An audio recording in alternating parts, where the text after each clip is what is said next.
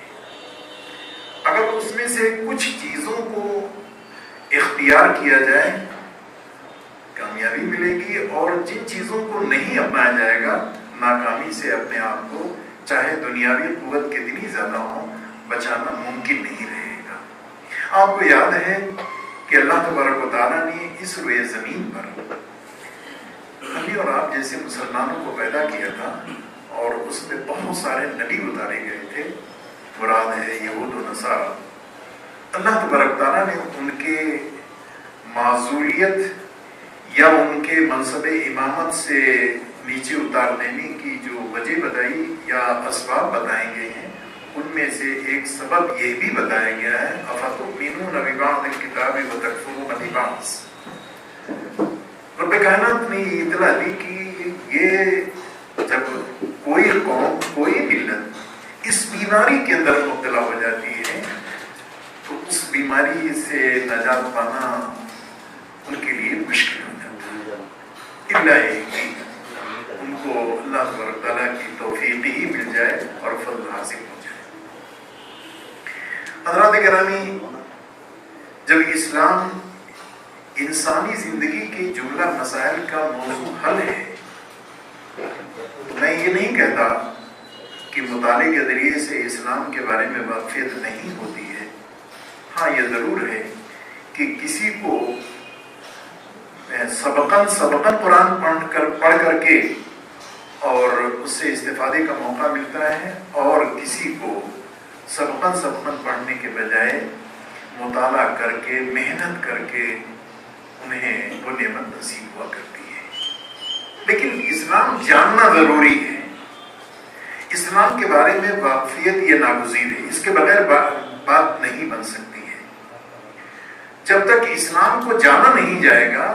اس پر عمل کرنا کیسے ممکن ہے؟ دو ذمہ داریاں ہوتی ہیں۔ ایک ذمہ داری ہوتی ہے دین کی دعوت کی، اور ایک ذمہ داری ہوتی ہے دین کی اقامت کی، دعوت دین اور اقامت دین۔ اقامت دین کا نقطۂ آغاز انسان کا اپنا وجود ہوتا ہے، اور پھر اس کا دائرہ وسیع ہوتا چلا جاتا ہے، اور دعوت دین کا دائرہ دوسرے لوگ ہوتے ہیں کہ جن سے وہ اپنی کوششوں کا اور اپنے کاوشوں کا سلسلہ شروع کرتا ہے، تاکہ ایک سے دو ہوں اور دو سے پھر تعداد بڑھتی چلی جائے۔ یہ دونوں کے سلسلے میں قرآن حکیم میں اللہ تبارک تعالیٰ نے، آپ اہل علم ہیں، آپ کی نظر ہے کہ دونوں کے تعلق سے اللہ تبارک تعالیٰ نے کتنے فوائد کا تذکرہ کیا ہے، اور کتنی حکمتوں کا اور کتنے اس کی اہمیتوں کا تذکرہ قرآن حکیم میں اللہ تبارک تعالیٰ نے ارشاد فرمایا۔ آج مثال کے طور سے بات کہی جاتی ہے کہ مسلمان اگر متحد ہو جائیں، ایک جملہ استعمال کیا جاتا ہے، مسلمان اگر متحد ہو جائیں تو اس اتحاد کا فائدہ یہ ہوگا کہ مسلمانوں کی جان،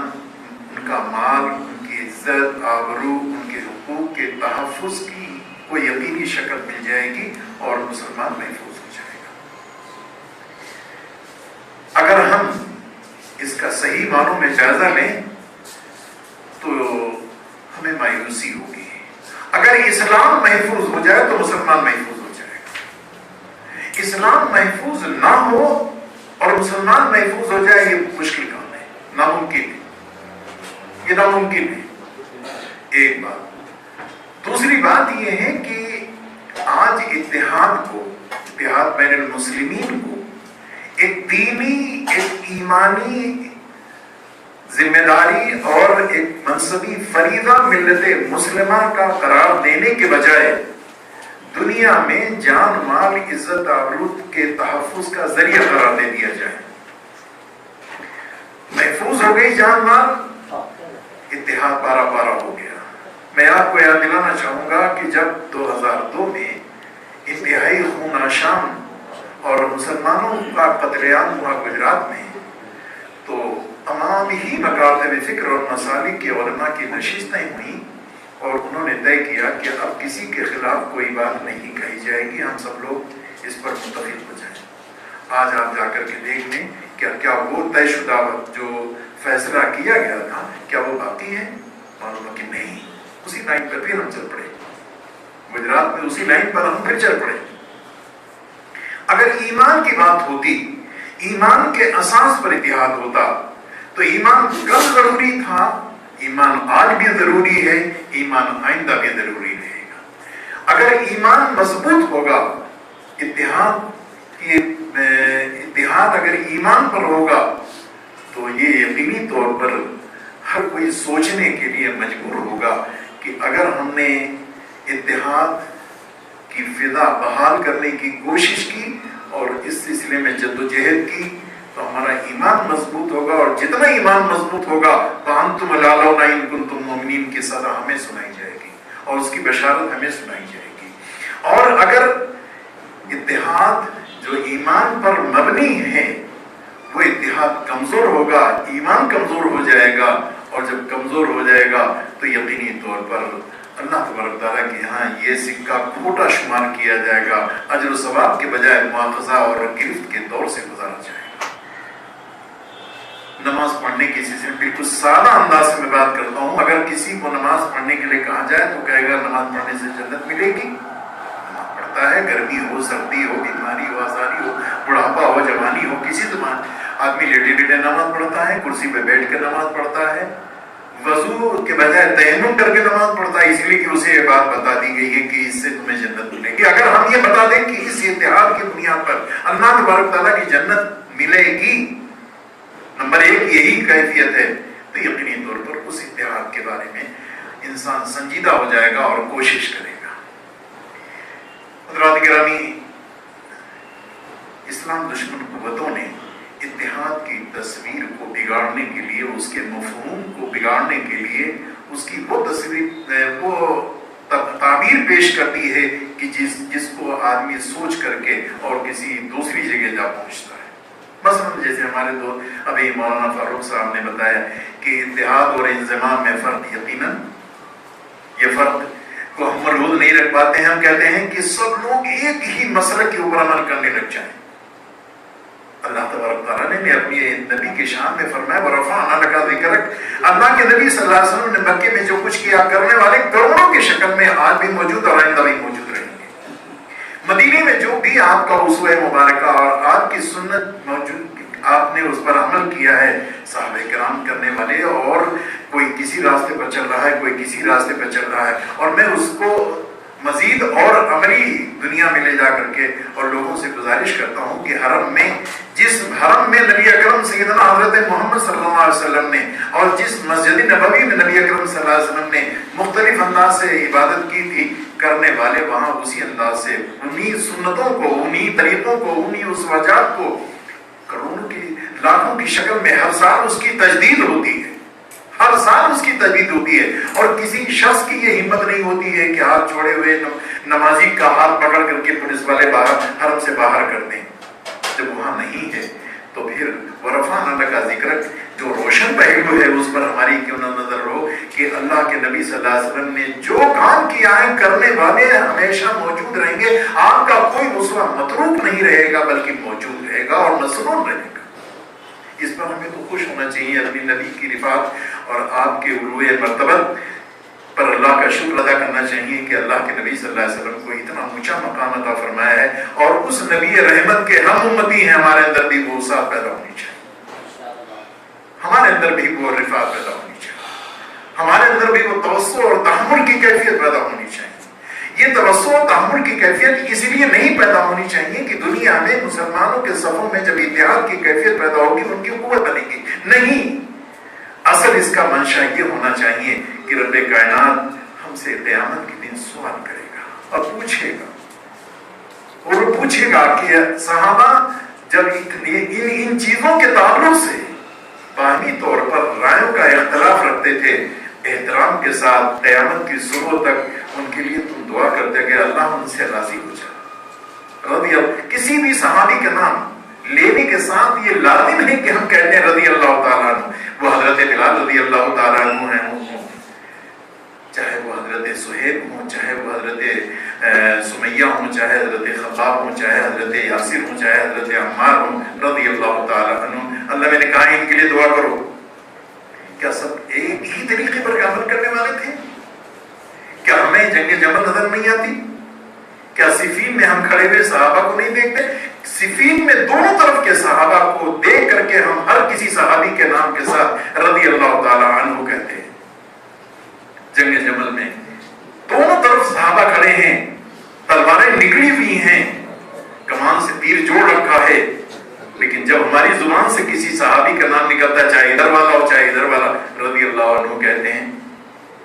اگر وہاں رضی اللہ عنہ کی دعائے خیر اور دعائے رضائے رب کے لیے ہم اتنے زیادہ سنجیدہ ہیں تو یقینی طور پر دین کے مسئلے میں یہ تنگ نظری مناسب نہیں ہے. اس لیے کہ اللہ تبارک تعالیٰ قیامت کے دن ہم سے پوچھے گا. حضرات گرامی، ایک انسانوں کی زندگی کا ایک مسئلہ وہ ہوتا ہے کہ جو مسئلہ دنیا سے متعلق ہوتا ہے، مثالی معاشرہ. یہ مثالی معاشرہ کیا دنیا سے متعلق ہے؟ نہیں، دنیا سے تو بعد میں متعلق ہوگا، اسی لیے کہ دنیا میں فانی اور چند روزہ، اور اس کے ساتھ قیامت کے دن ہم سب سے پوچھا جائے گا کہ جو معاشرہ تعمیر کرنے کے لیے قیامت دنیا میں تم کو بھیجا گیا تھا، قُلْنَا اهْبِطُوا مِنْهَا جَمِيعًا فَإِمَّا يَأْتِيَنَّكُم مِّنِّي هُدًى فَمَن تَبِعَ هُدَايَ فَلَا خَوْفٌ عَلَيْهِمْ وَلَا هُمْ يَحْزَنُونَ. یہ ہدایت صرف کسی ایک زندگی، کسی ایک شعبے میں، کسی ایک حصے میں یہ زندگی عطا کی گئی تھی، نہیں، پوری زندگی میں اسے نافذ کرنے کے لیے کہا گیا تھا. پوری زندگی میں نافذ کرنے کے لیے کہا گیا تھا، اور اس سے انکار کرنے کی وعید سنائی گئی تھی. وَالَّذِينَ كَفَرُوا وَكَذَّبُوا بِآيَاتِنَا أُولَٰئِكَ أَصْحَابُ النَّارِ هُمْ فِيهَا خَالِدُونَ. اسلامی معاشرہ کے لیے خطوط موجود ہیں، مواقع موجود ہیں، کوئی گرفت کرنے والا نہیں ہے. میں نے ابھی اپنے رفیق محترم مولانا احمد اللہ قاسمی صاحب جو ہمارے معاون ہیں، ان سے میں نے گزارش کی کہ ہم علماء کرام کو ایک درخواست بھیجنا چاہتے ہیں جو ہمارے یہاں تشریف لائے تھے، اور اس درخواست میں ہم یہ گزارش کرنا چاہیں گے کہ یہاں سے جانے کے بعد آپ میں جو ایک جذبہ، ایک نیا امنگ، ایک نیا حوصلہ پیدا ہوا ہے، اللہ اس کو باقی رکھے. اس کا تقاضا یہ ہے کہ ملت کے اندر خیر امت ہونے کا شعور ڈھونک دیں آپ. اور اس شعور کا مطلب یہ ہے، اس شعور کا مطلب یہ ہے، صیغہ غائب نہیں کہ شعور ڈھونک دیں. اب سمجھ نہیں آ رہا کیا شعور ڈھونکے. کوئی کہتا ہے نماز پڑھاؤ تو یہ خیر امت ہے، کوئی کہتا ہے کہ لوگوں کے جھگڑے ٹنٹے ٹھیک کراؤ، یہ خیر امت کا شعور ہے، کوئی کہتا ہے داڑھی رکھوا دو، یہ شعور ہے، خیر امت کا شعور ہے. نہیں، اس کے لیے کچھ متعین کام دے دیجیے. کام یہ ہوگا کہ مسلمانوں کے درمیان، شوہر بیوی کے درمیان، باپ بیٹے کے درمیان، بھائی بھائی کے درمیان، جہاں کہیں جائیداد کا جھگڑا ہو، چاہے وہ لین دین کا جھگڑا ہو، چاہے گھریلو جھگڑا ہو، وہ جھگڑا طے کرانے کے لیے خیر امت کے شعور کا تقاضا یہ ہے کہ وہ عدالت نظام باطل کی عدالتوں میں جانے کے بجائے علماء کرام کے پاس ہے. وہ شرعی پنچایتوں کا قیام عمل میں لائیں، وہ دارالقضا قائم کریں، مسلک سے اوپر اٹھ کر کے چاہے وہ کسی بھی مسلک کے آدمی ہو. ہم یہ نہیں کہیں گے کہ کسی سنت والجماعت کے کسی فرد کے ہاں اگر جھگڑا ہے تو اہل حدیث حضرات کے علماء کے پاس رجوع کر، نہیں، یہ ٹھیک نہیں. جن پر اعتماد ہے ان کا، وہ ان کے پاس جائیں. اہل حدیث علماء سے ہم یہ نہیں کہیں گے کہ دیوبند سے فتویٰ منگاؤ اور اس کے اوپر عمل کرو، چاہے وہ متفق علیہ مسئلہ ہو، چاہے مختلف ہی بات ہو. ان کے پاس جاؤ اور اپنے علماء جن کے اوپر اعتماد ہے، ان اعتماد کو استعمال کرتے ہوئے ان کے پاس. خیر امت ہونے کا مطلب یہ ہے کہ آپ کے دیکھتے ہوئے رمضان المبارک میں روزہ خوروں کو نہیں بلکہ روزہ داروں کا وجود ہونا چاہیے. اسی لیے کہ اللہ تبارک و تعالیٰ نے اور اللہ کے نبی صلی اللہ علیہ وسلم نے روزہ خوروں کے لیے جو وعید بتائی ہے، خیر امت کا فرد، خیر امت کے لوگ اللہ کے نبی اور اللہ تبارک تعالیٰ کے سامنے اور اللہ تبارک تعالیٰ کے سمیع اور بصیر اور خبیر ہونے کے باوجود، ایمان اور یقین ہونے کے باوجود اور خیر امت ہونے کے فخر کے ساتھ اللہ تبارک تعالیٰ کو چڑھا رہے ہوں کہ اللہ تبارک تعالیٰ آپ نے کہا روزہ رکھنے کے لیے فرض کیا گیا کتب علیکم الصیام، اور ہم خیر امت ہیں لیکن ہم روزہ نہیں رکھیں گے، آپ کی بات مانیں گے نہیں۔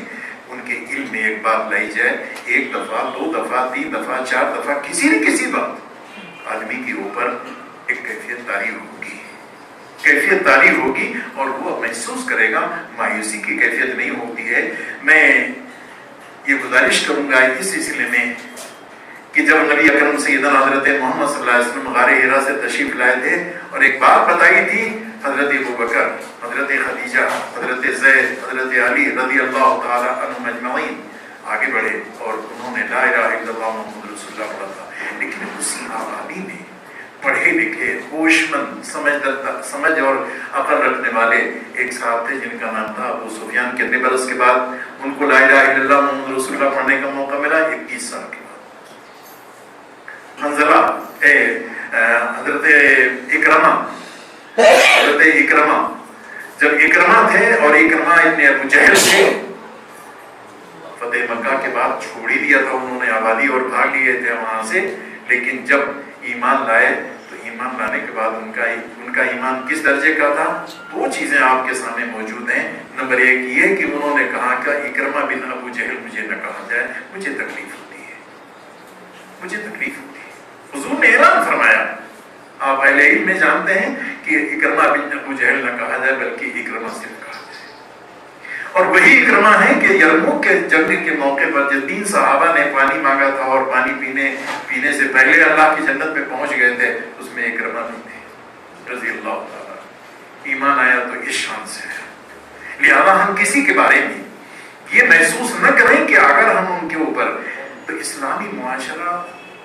کہ اصلاح معاشرہ کرنے کے بجائے دیسی انداز کا مسلمان آدمی، میں مولانا فاروق صاحب اور اپنے مظاہری صاحب سے گزارش کروں گا، میزان میں کہا کرتا تھا کہ بھئی میں تو آپ کا رفیق ہوں، تو رفیق کی بات کا مطلب یہ ہے کہ آپ یہ محسوس کریں کہ یہ جو اسلامی معاشرہ اور اصلاح معاشرہ اور سماج سدھار کا کام تو ہندو بھی اور سکھ بھی اور عیسائی بھی اور اپنے کمیونٹی اور اپنے خاندان اور اپنی برادری کے اندر سے خرابیاں جو ان کے نقصان کا باعث بنتی ہیں اس کو دور کرنے کے لیے ہر کوئی کوشش کر رہا ہے۔ اگر وہی کوشش آپ بھی کریں گے تو ان میں ہمیں فرق کیا رہ جائے گا؟ ان کے ہاں وصول نہیں ہے، کسی درجے کا وصول نہیں ہے، بلکہ مفادات کا تحفظ ہے، مصیبتوں سے بچنے کا۔ اگر جہیز کی مخالفت نہیں کی جائے گی تو لڑکیوں کو زندہ جلا دیا جائے گا، فلاں کر دیا جائے گا، اس سے بچانا ہے۔ ہمارے ہاں اس کے لیے وصول ہے، قرآن کریم کا وصول، احادیث نبی اکرم صلی اللہ علیہ وسلم کا وصول موجود ہے، جس قرآن اور حدیث کے اوپر جب ہم اسلامی معاشرہ کا قیام کریں گے تو یقینی طور پر اس کے اندر برکت ہوگی، اور جو لوگ بے وصولے ہوں گے یقینی طور پر وہ اصلاح کے لیے کچھ جد و جہد کریں گے، اس کا نام بدل بدل کر کے با مقصد اصلاح ہونی چاہیے، با مقصد جد و جہد ہونی چاہیے، پوری زندگی میں وہ کام ہونا چاہیے، زندگی کے کسی ایک شعبے میں نہیں ہونا چاہیے۔ اصلاح معاشرہ کا مطلب یا اسلامی معاشرہ کا مطلب یہ ہرگز نہیں ہونا چاہیے نکاح ٹھیک ٹھاک انداز سے ہو، بارات نہ ہو، جہیز نہ ہو، اس میں باجا گاجا نہ ہو، اس میں خرافات نہ ہو، اس میں پروجار، اس میں رواج نہ ہو، اس کو اسلامی معاشرہ کے نام سے جانا جاتا ہے۔ فیصلہ نظام باطل کی عدالتوں میں لے جایا جاتا ہے، وراثت کی تقسیم اس کا کوئی تصور نہیں پایا جاتا ہے، باپ بیٹوں کے درمیان وَقَضَىٰ رَبُّكَ أَلَّا تَعْبُدُوا إِلَّا إِيَّاهُ بِالْوَالِدَيْنِ احسانہ کے تحت نہیں والدین کی خدمت کی جاتی ہے، بلکہ والدین کی خدمت اس لیے کہ ابا ہے، بڑھاپا آ گیا ہے، لہذا ان کے بڑھاپے میں ہمیں ان کی خدمت کرنی چاہیے۔ شوہر اور بیوی کے درمیان جو محبت ہے کہ انسانی اور ایک حیوانی محبت کی شکل میں اسے دیکھا جاتا ہے، جبکہ رب کائنات نے یہ فرمایا وَجَعَلَ بَيْنَكُم مَّوَدَّةً وَرَحْمَةً۔ اس آیت کریمہ کی ترجمانی نہیں کی جاتی ہے کہ اگر ہم اللہ کے منشا کے مطابق اپنی بیوی سے محبت نہیں کریں گے